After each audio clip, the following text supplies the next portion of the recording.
Hello there guys, welcome to Luna's World and another X-Plane 11 video. Now, the title of this needs some explaining. Let me try and explain this in the best way that I can. There are lots of people out there with flight sims who seem to think it's a good idea to recreate fatal crashes, things that go drastically wrong in aviation that ends up in people losing their lives. I think personally that is ethically incredibly bad, sickening, and it's not something I would ever dream of doing.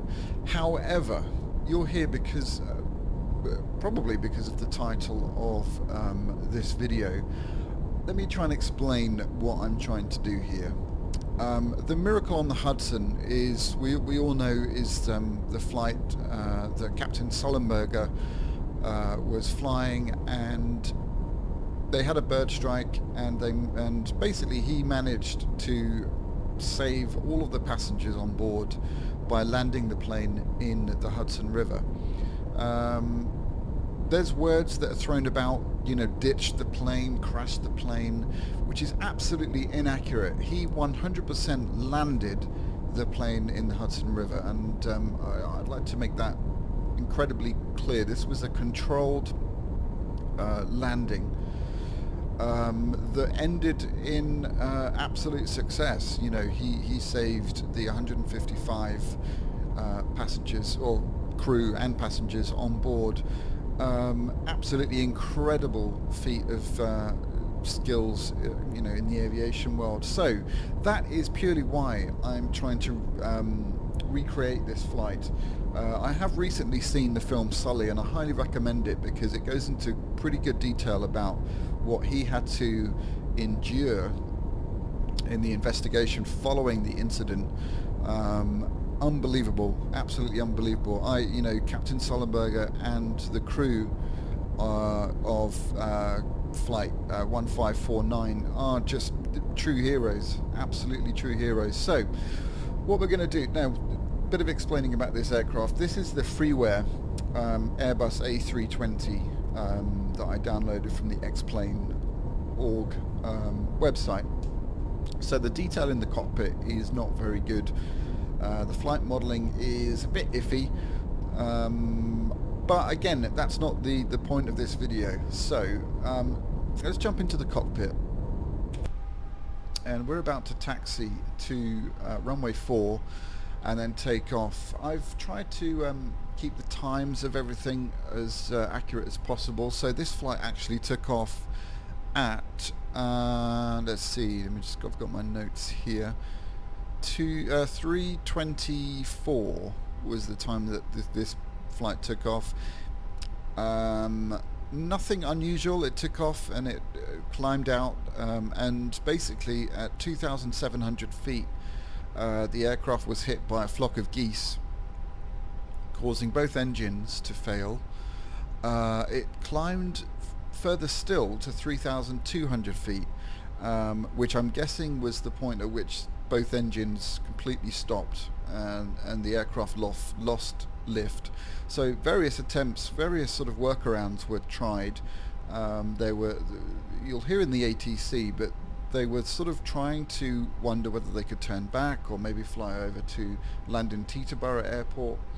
The quick thinking of Captain Sullenberger was the thing that saved this flight, basically. He knew pretty early that he wasn't going to be able to make either of those things, and decided that the only option was to land in the Hudson.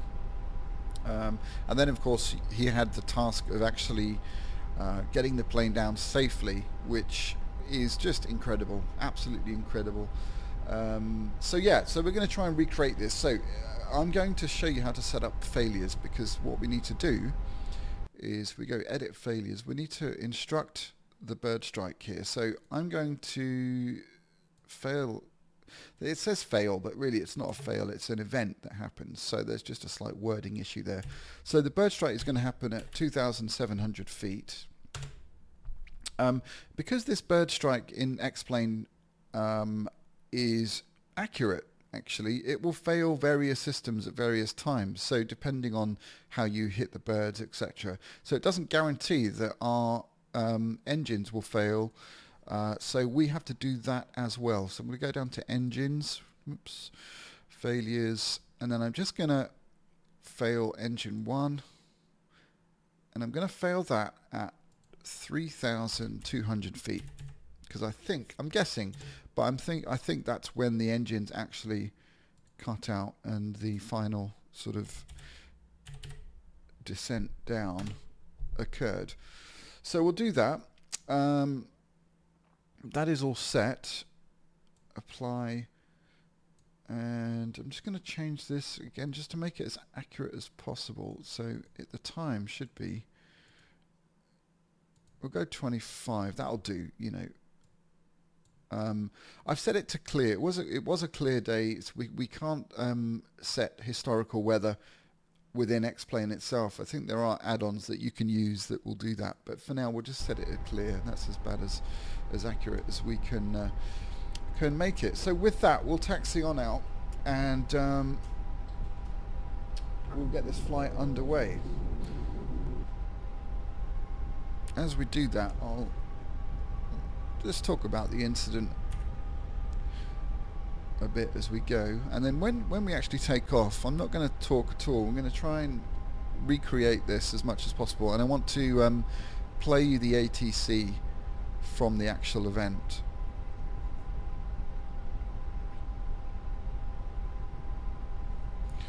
Okay, so we're taxiing out to runway 4. So this flight was due to fly to Seattle with a stopover in Charlotte. So actually they were heading to Charlotte, 150 passengers aboard and 5 crew.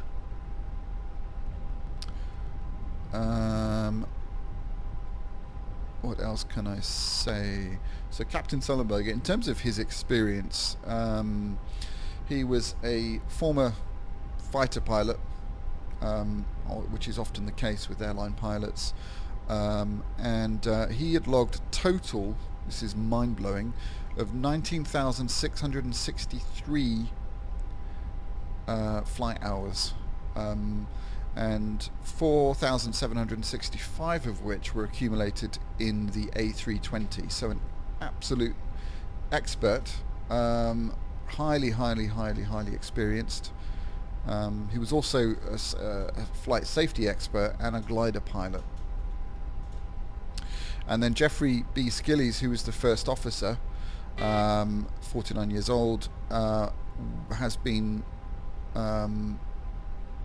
acquired 15,643 flight hours during his career. So, you know, absolute, again, experience.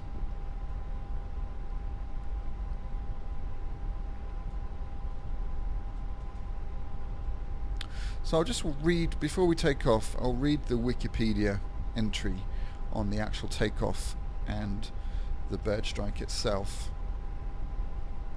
And then I may well narrate a bit more as we get further along. But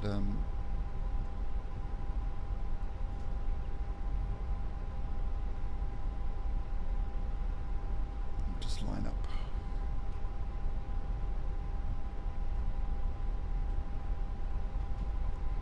Okay, so we'll just come to a stop here. So here's the entry now. So first officer Skiles had the aircraft when the flight took off from the northeast from runway 4 at 3:25 p.m. 2 minutes later, at an altitude of 2,700 feet, a flock of Canada geese struck the plane at 3:27. When it was an altitude of, I've got this slightly wrong, 2,818 feet. The pilot's view was quickly filled with large brown birds, and the crew heard several loud thuds. Both engines immediately shut down. Captain Sullenberger took the controls while Skiles began to go through the emergency procedure checklist for engine restart.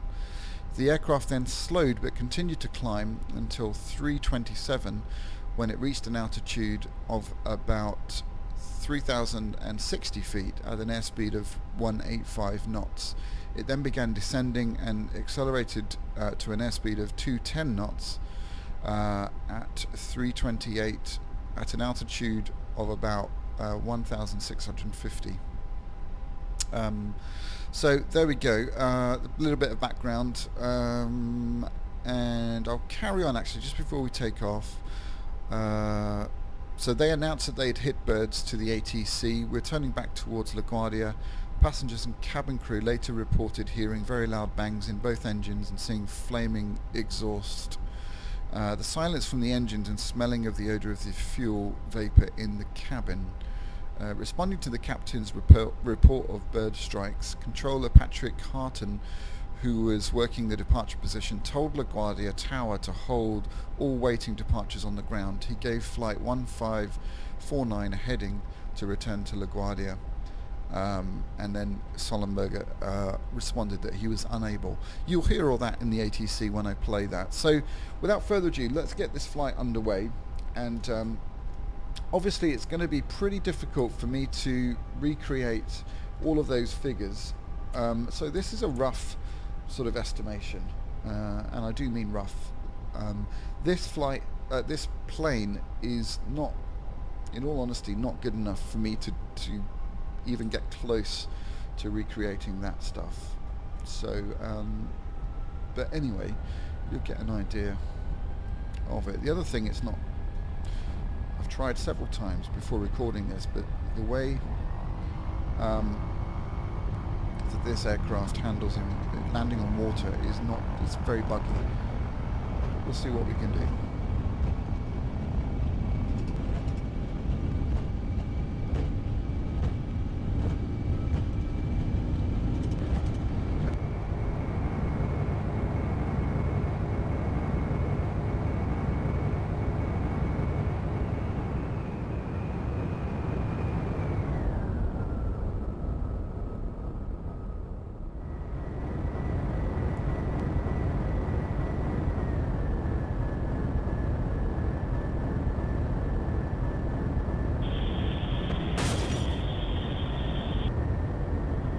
Cactus 15.9, turn left lane 270. This is Cactus 1539. Hit birds to lost thrust on both engines, returning back towards LaGuardia.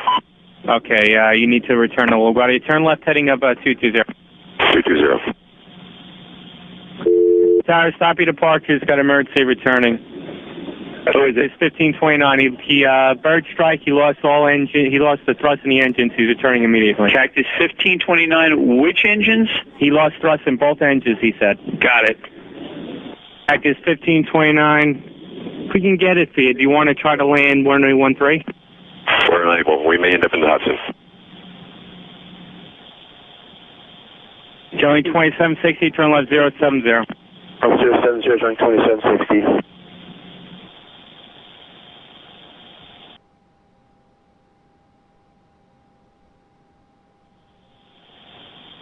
Hi, Cactus 1549. It's going to be left traffic to runway 31. Unable. Okay, what do you need to land?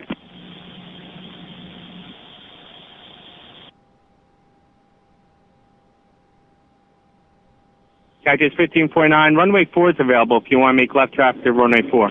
Idiot. I'm not sure we make any runway. What's over to our right? Anything in New Jersey? Maybe Teterboro? Okay, yeah, off your right side is Teterboro Airport. Do you want to try to go to Teterboro? Yes. Teterboro, Empire, actually LaGuardia departure guy, emergency inbound. Hey, guy. Cactus 1529 over the George Washington Bridge, wants to go to the airport right now. Wants to go to our airport. Check. Does he need assistance? Yes, it was a bird strike. Can I get him in for runway 1? Runway 1, that's good. Cactus 1529, turn right 280, you can land runway 1 at Teterboro. We can't do it. Okay, which runway would you like at Teterboro? We're going to be in the Hudson. I'm sorry, say again, Cactus?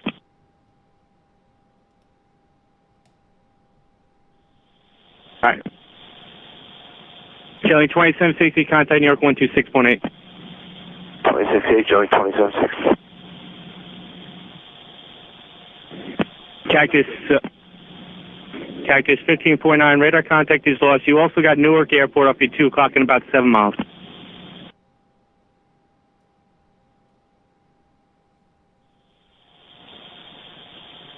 Eagle Flight 4718, turn left bank 210.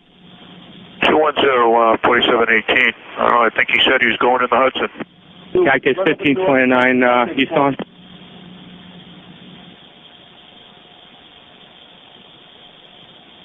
Cactus 1529, if you can, you got runway 29 available at Newark, will be 2 o'clock in 7 miles. Eagle Flight 4718, climb maintain 12000. Okay, 1000 and 5 until we hit.